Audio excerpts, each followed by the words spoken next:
something in there. Oh, nice. We are speed and professionals in aeromatics.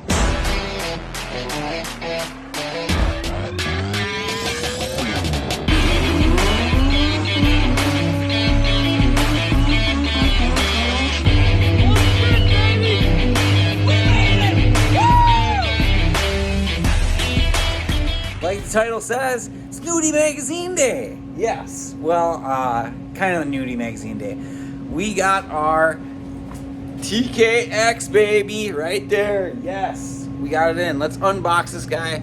I don't even want to talk about how long that it's been since I waited on this, but this thing is nuts. We'll go through the specs on it and why I chose what I chose. Let's get to unboxing this thing. I cannot contain myself. Super excited. All right, so let's get this guy on the table. We'll check, make sure we got it here. Assuming it's just the packing slip. I just want to make sure if this is all options done. So let's go through what that entails, what all options mean, as well as why I picked this transmission versus the TKO that was in the Mazda RX7, the convertible, and why this is going to be a better upgrade for us.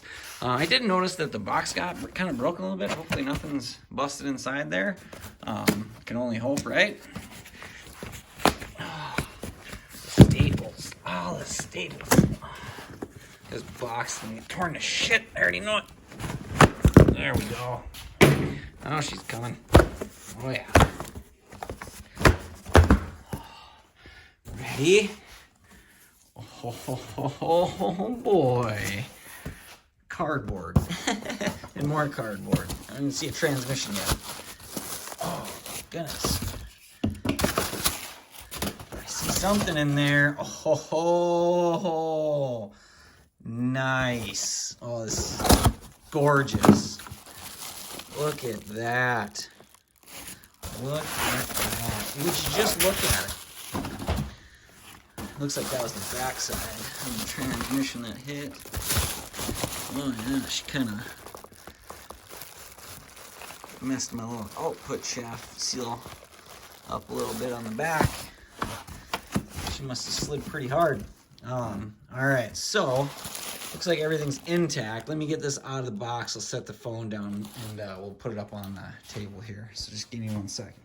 One thing I will say is the packaging that they provide with and how well they package these things, they do a great job. Obviously, shipping, somebody was banging this thing around and probably put it on its backside. I mean, you can definitely see it got kind of crimpled here a little bit, which I don't really appreciate as to what they did to the rear seal. It definitely feels like it's seen better days, but it'll probably still do its job.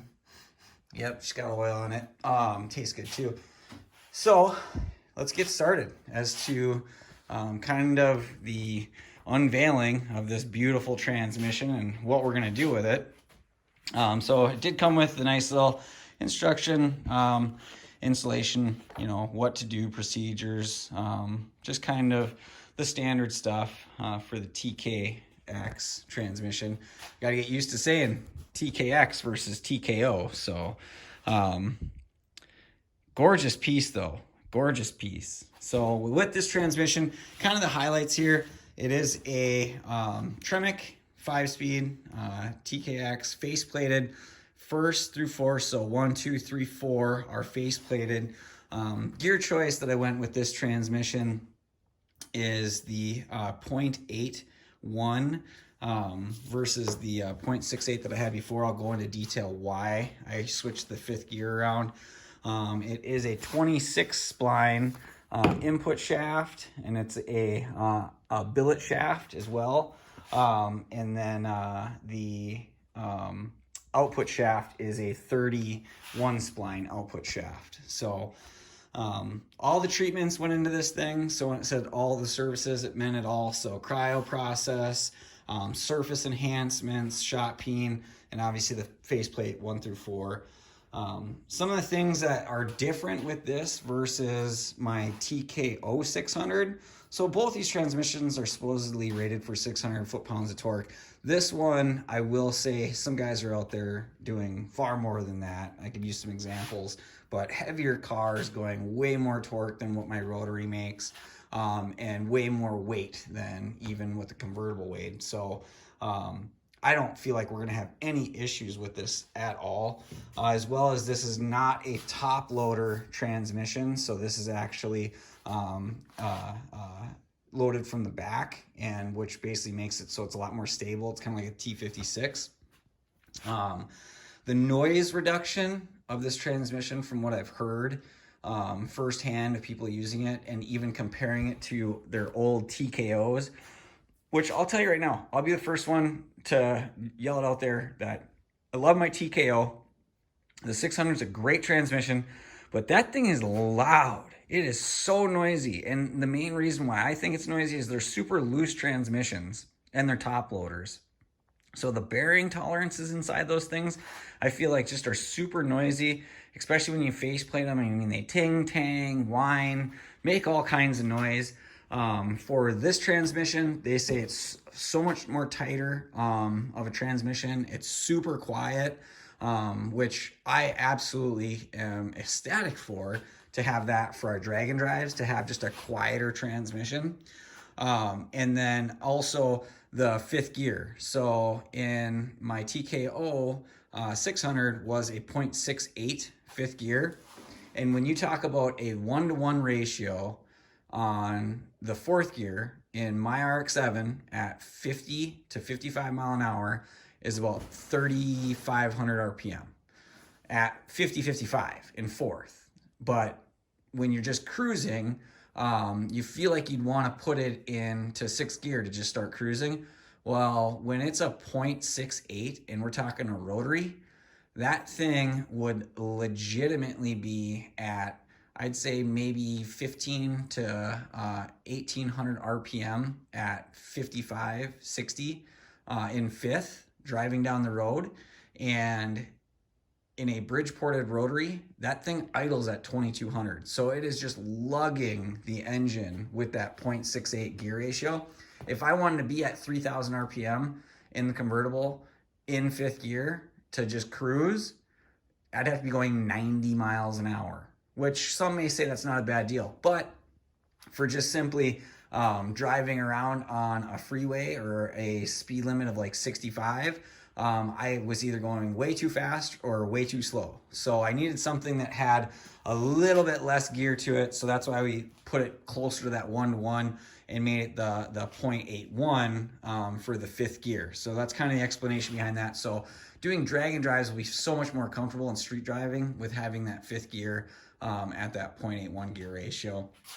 The other thing to notice is these have, from my understanding, the best OEM factory shifter of all the Tremec transmissions. So these TKXs, the shifters are just phenomenal. So I'm super excited to just see what this guy's like and shifting it and just feeling what that is like in the RX7, and kind of curious where this shifter position location is going to end up in the vert, because I feel like currently right now my shifter is actually kind of like even further back behind here. So we'll see where this is going to go and how that's going to actually pan out for the shifter. So hopefully all good, but only the fitment will tell once we actually get the transmission fitted into the car.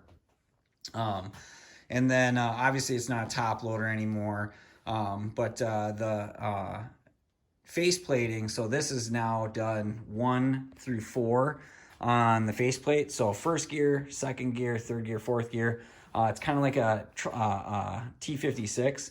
So the reason why they faceplate first gear, it's not because then you can just slam it in first gear whenever you want. Unfortunately, subsequent of faceplating first gear means that you can slam it into first gear whenever you want. But it's mainly for the room, because those engagements for the faceplating, so the engagement's like a dog gear, right? So it's got 8 points that basically grab versus a synchro. Well, the engagements are thicker, So in order to fit all those gears in here, they have to faceplate that first gear to make it work. Now, some may say, what's the big deal? Well, if you don't have first gear faceplated, like in my TKO 600, if I'm shifting from, first, second, and third, you really can't miss third because it won't let you back into first because that first gear is synchronized. It'll just grind. It won't let you back in. It kind of locks you out.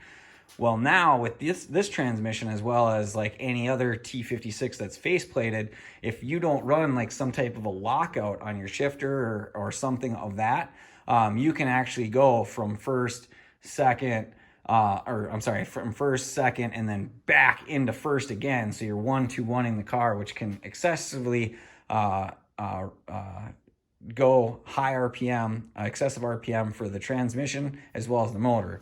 Rotary, probably not that big of a deal. It'll just spin. But the transmission will definitely be feeling that in the gears and whatnot. You can crack a gear or a tooth by over revving them past like 10,000 RPM. And honestly, I don't plan on bringing this thing beyond like 9,500, 10,000 RPM. But if I go 1-2-1, that'd probably be at, going back in the first gear, it'd probably see 15,000 RPM, which definitely would not be good. But that's the big kind of difference as to that TKO 600 to the TKX for the face plating. Just basically that first gear is now face plated in this transmission. So yeah, other than that, I can't say anything bad about this thing. I mean, it is just a beautiful transmission. Everything, bolt pattern's the same. I have the bell housing as well. We'll go through the bell housing adapter to the rotary engine that we'll be using. All these awesome speed sensors that we can use for gear selection so that we know where our speed is, what gear we're in. Neutral safety's obviously in there. You can also do, it looks like they have a direct speed sensor that you can plug in off there. We'll use the electronic one. And I believe that this is your neutral safety switch here, and then that's the RPM signal there. But yeah, it'll at least just tell us when our shifts are, things of that nature. We can basically cross-reference between wheel speed as well for the engine RPM for the clutch, as well as what the transmission's doing. I mean, there's so many things that you can actually tap into this, as well as I think that these even have the ability to run oil on the top or through the side, to run a pump to actually circulate the oil through it for the gears for cooling. I'll have to look more into that, but I know guys are doing it with the T56s. So yeah, just a gorgeous transmission. And it's a big shout out to the guys at Liberty, Brad from Liberty. He was really good and kind of keeping me posted as to when I would call and be like, hey, is the transmission ready? Is the transmission ready? They're great guys to work with. Just got to be patient. Obviously, the times that we live in, everybody's trying to, feeling the constraints with inventory, employee staffing, things of that nature. So we want to make sure that we support made in the United States. Whoever you have out there, your contacts, as long as they're great and they're taking care of you. And if they're not, definitely check out Liberty because these guys took care of me. Great group of guys. Brad, thank you for everything you did and getting me my transmission. But yeah, if you guys have any questions, feel free to throw them in the comments. But for right now, I feel like that's going to leave the TKX unveiling for this video. And we'll get back to more stuff on the cars. We're waiting for the front end tube kit and then some of the rear end parts. That's going to get really exciting as now we're going to really see kind of the shape of how the car is going to go together. And hopefully we can start mocking up these hard parts, be able to get the drivetrain back in the car. Lots of stuff for little miscellaneous things as every build has. But yeah, super excited. Glad you guys could watch, tune in. Hopefully you like, subscribe, and we'll check you later.